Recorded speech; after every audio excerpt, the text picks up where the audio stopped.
Bon, ben, nous nous retrouvons à la DW dernier jour. Xavier et Buterne, vous avez participé à une session qui s'appelle Lead Breaking Abstract. Alors, vous allez nous expliquer un petit peu en quoi ça consiste cette session et puis qu'est-ce que vous avez vu d'intéressant. Alors c'est une session d'abord qui n'est pas consacrée exclusivement au Mickey, mais à des données intéressantes, originales. En fait, le principe c'est que pour soumettre un résumé qui doit être présenté à ce congrès, en général il faut le soumettre aux alentours du mois de décembre. Et il y a une deuxième date limite finalement qui est vers le mois de mars-avril, qui concerne des données intéressantes qui sont apparues. On a récupéré les résultats entre décembre et avril et qui manifestement sont intéressantes, originales et qui méritent pas d'attendre un an pour être présentées. Donc c'est vraiment en général des choses assez intéressantes, assez pointues. Alors concernant les Mickey, il y a eu deux présentations, deux études contrôlées, randomisées, très très bien faites.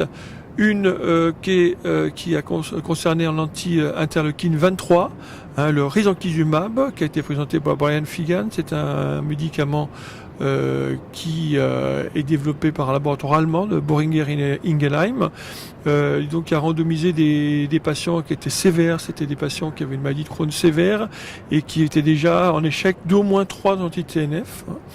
Et le résultat est intéressant parce que d'abord le médicament avait l'air bien toléré, il y a eu moins d'effets secondaires graves dans le groupe traité que dans le groupe placebo.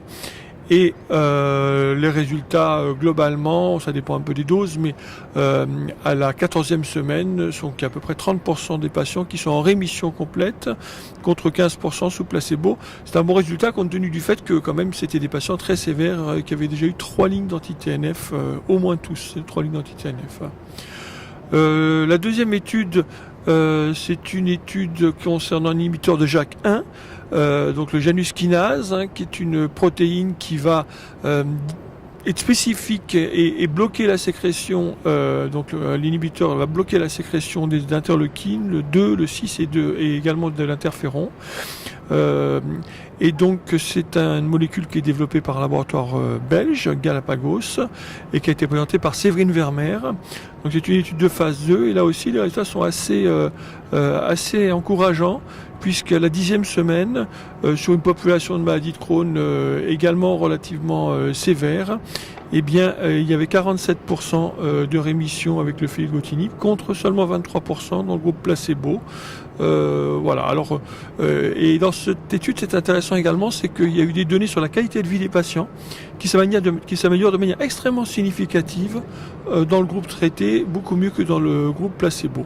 Donc là aussi, des résultats encourageants. Donc deux molécules intéressantes et manifestement qui méritaient effectivement d'être présentées à ce congrès et qui vont certainement évoluer vers des études de phase 3 et qui nous diront si un jour elles pourront passer le stade de l'enregistrement dans les pays, notamment la FDA aux États-Unis et le EMA en Europe. Merci beaucoup.